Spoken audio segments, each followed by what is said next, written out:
Yes, I am architect Professor Alfred Omenya. I practice architecture with a specialization on green architecture. I also practice urban development, working mainly on resilient cities and sustainable city programs. Today I'm going to spend a bit of my time discussing a number of issues relating to urban and rural spaces on relating to the post-COVID pandemic. Yes, so, my presentation is actually titled Pandemic Proofing of Urban and Rural Areas towards more resilient human settlements. Thank you. We know that the pandemic has actually ravaged quite a bit of our urban areas, also partly our rural areas. And in this presentation, we're just thinking through what some of the issues are and how we need to respond to them. And my presentation is based within the broader picture of pandemic management. And of course, we'll see the role of the built environment in that. We have, through research work and through surveys, identified some of the central vulnerabilities of our urban and rural development. And these vulnerabilities are around 5 specific areas. We are looking at poor health infrastructure, both in urban areas and in rural areas.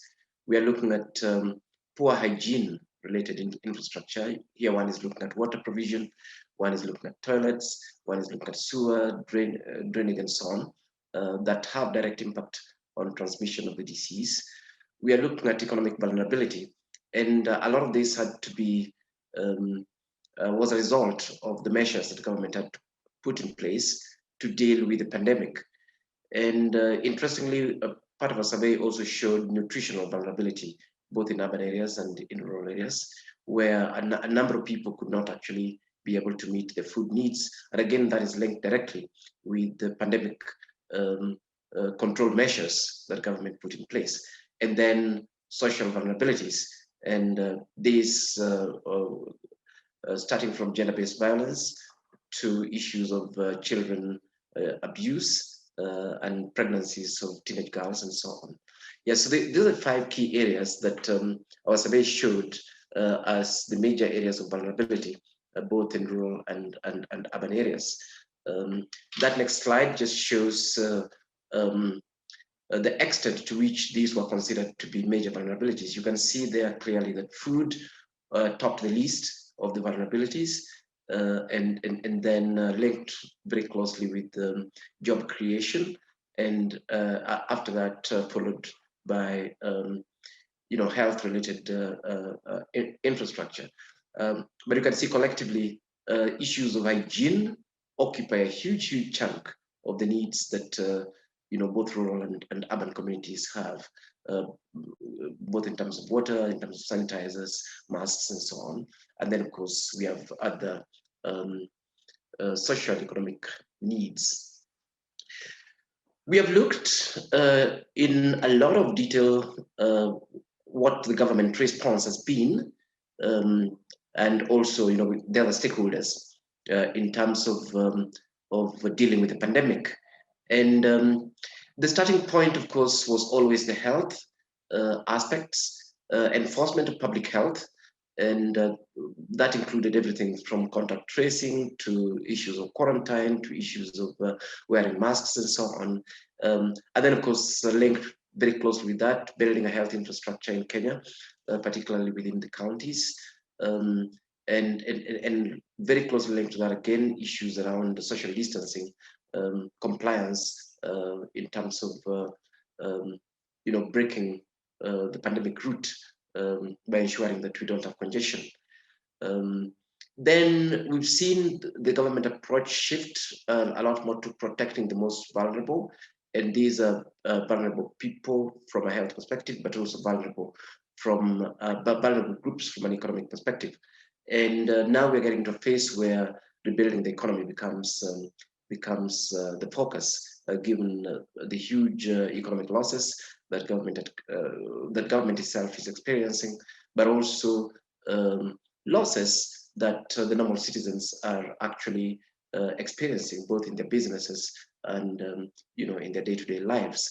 Yes, so generally that is what has been the response, that next slide just shows how that response and supply has been disaggregated. So again, you see that there's a huge, there's been huge support in terms of public health response and water and sanitation and so on. We also see very good response in terms of economic, linked all the way to food programs. We see a response related to health and health infrastructure, from testing all the way to the health facilities. And then, of course, we also see in Kenya, we've taken the Kazi mtaani, which is a national hygiene program that's focusing both on dealing with hygiene issues and ensuring that the youth actually have some money in their pockets. And then, of course, the tax relief. Yes, so we did a national survey actually to be able to identify, the areas of support that has been there from government and from development partners, from civil society and communities to deal with the pandemic. Part of what we found out was that, we needed, in terms of advisory to government, we needed better alignment of the needs on the ground and the response, so that we have got a systematic way of ensuring that whatever is being supplied is actually what is needed. We also ensure that we don't have areas of critical need that is not attended to. Yeah, so in a nutshell, there's some infrastructural provision, there's some economic work that's going on, which is laudable, but on the other hand, we are still lagging behind on social issues and related infrastructures. I thought that it would be in order that I share some of the actual work that we're doing in these areas. Yeah, because in a way I think that it illustrates a lot of these particular points that I'm speaking to. Yes, so the first bit is really academic work that we have been doing that basically starts linking the human, the built environment, both at individual building levels and at urban levels with pandemics. I will not get into a lot of details around this, but this is really around healthy buildings and healthy urban areas. At building level, one of the things we're really looking at is, have buildings that have got good natural ventilation and that have got daylighting. Natural lighting is very very important, because it's not just for vitamin D, but also psychologically the feeling of wellness is linked with this, and this is quite critical, especially when people have to spend a lot more time in their houses than they're doing before. Secondly, of course, we need very very well ventilated buildings, and this is basically to deal with excess buildup of gases within the environment. And of course, we also know that there's a major issue when it comes to COVID itself, that if you have buildings with no air changes, then you end up with higher vulnerabilities. Then of course we have the issue of thermal comfort within buildings. Again, uncontrolled temperatures within buildings can actually lead or exacerbate health related issues. Yes, so it's quite important that at building level we actually adhere to some of these ideas, and yes, I've written more detailed explanations around how healthier buildings and of course more healthier urban spaces can contribute to the overall well-being, and also management of airborne diseases like the one that we're dealing with here, COVID-19. That is a brief illustration of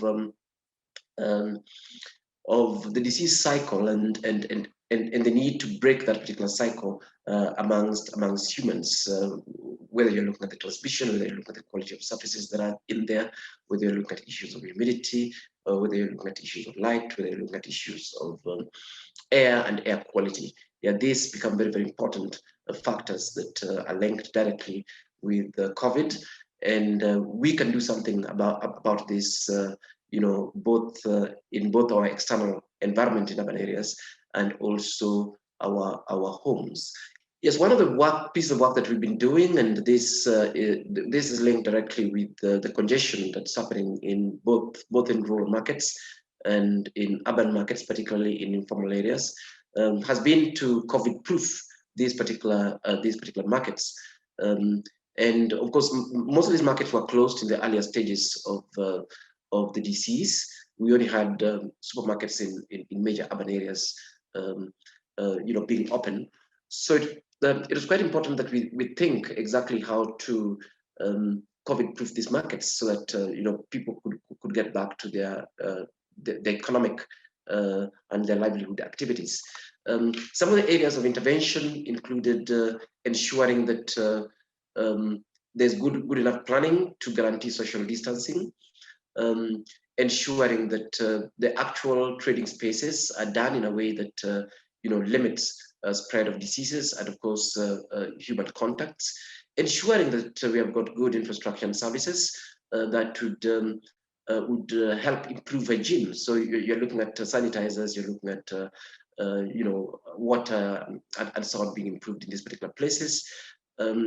Then ensuring there's compliance with the health regulations, and of course we're also looking at exploring how some of these markets could be built using youth-related employment programs in the country, like Kazi, mtaani, and so on.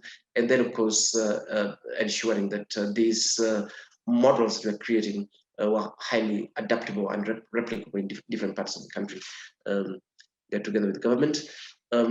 Yes, so again, I mean, still just to the markets there, you can see some of the ideas that we are having in terms of just creating very well ventilated places, ensuring that you can actually supply water, separating the buyer from the seller, through screens, providing temporary isolation units for those who may be unwell, establishing an emergency response unit, information center to ensure that we are constantly communicating with the public on the need for the health measures that have to be taken in place. Yeah, so these are some of the works that we're doing in this particular regard, and in fact, the first of these markets is going to be launched in Kisii on the back of Mashujaa Day. That will just be on the 21st by the president. Again, we have given quite a bit of thought in terms of post-COVID schools, together with the Ministry of Education and the State Department for Housing and Urban Development. And the thinking again was, how do we actually, ensure that we create these particular schools where you can have very good ventilation, where you can have very good quality of daylight, where you can actually have very good air movement and spaces that are easy to clean. Of course, incorporating also ideas around sanitation and so on. And yes, we have provided some prototypes that can be used. This is just an example of one of the units in a hot arid area. The idea again is that these units must be adapted to local climates. So what's happening at the coast is a bit different from what would be happening in central Kenya. There's a much colder climate, and what will be happening in northern Kenya that has semi-arid issues. But more importantly, we are also linking the construction of these particular units with local-based materials and materials that can be produced en masse through youth movements like Kazi mtaani. Last but not least, I want to highlight the work that we're doing in the Program Management Office of the Government of Kenya. This work is funded partly by the UK government, and what we've been doing there is to look at the response to COVID comprehensively, and especially going beyond health issues to start looking at social issues, to start looking at infrastructure issues, and so on, and be able to advise government on what has worked well and areas that we still need to put up an effort. On the back of this, we're also working very closely with Kazi Mtaani, the national government's youth work program, to see that we can actually be able to use that program and expand that program so that it can be able to engage more youth. Some of the key things that are coming through within this particular program is actually need for sustained enforcement of health requirements to deal with COVID, because I mean, like I mentioned a bit earlier, we're seeing laxity of enforcement, and that laxity of enforcement unfortunately leads to continued spread of the disease. Of course, livelihood and economic support is needed. Currently, we only have one program, but we need to actually have many other programs that can ensure that the damage that the disease has done to the economy and also to individuals' economic lives can actually be repaired. Of course, that will take a little bit of time, but we have to put the measures in place. Then we need a lot more local participation and ownership in some of these ideas. So some of the issues that we are highlighting are issues that need to percolate to the lowest level, because that is where people live, and that's why we also need to sustain these measures to ensure that the pandemic now and even future pandemics are actually properly dealt with and are properly managed. As I mentioned, we have the social impacts of the pandemics is a place where we still have a big gap, and we need to start thinking about issues around mental health, issues around support to the vulnerable, issues around support to children, issues around gender-based violence, and so on. We need to systematically actually get those as a major priority. We also need to ensure enhanced coordination between different levels of government. A good job has been done in this regard, but we need to create systems that are resilient and that can be sustained in the long run. Last but not least, there's been a lot of innovation around this time. We've seen local production of masks. We've seen oxygen tanks being made locally. We've seen emergency beds, being fabricated, and we've seen local testing kits. Yeah, so we are very happy. There's a lot of innovation happening. We are seeing also quite a bit of effort, including by AAK on COVID schools. Some of the designs that different groups, including myself, are involved in. We think there's need to have continued support of innovation. This is going to change how our buildings look and our cities look, and of course, it will result in healthier cities. That is really just the end of my presentation. I think it's very, very important that as professionals working in the built environment, as architects, that we bring our knowledge in management of diseases and pandemics generally, because a lot of this happen within built spaces. We need to think of how our buildings can actually be, healthier and safer for people. But we also need to think about how our urban areas can be healthier and safer for everybody. It is in this regard that I would really like to laud the work that AAK is doing, and especially this particular convention that is focusing on COVID. It will reveal quite a bit of knowledge that experts within the built environment can bring on the table to be able to deal with this current pandemic, but also future pandemics, and make our cities healthier and better places to live in, and make ourselves and our systems a lot more resilient. I welcome you very much to the AAK Convention 2020, where this presentation and many others like this are going to be done. Thank you so much for listening to me.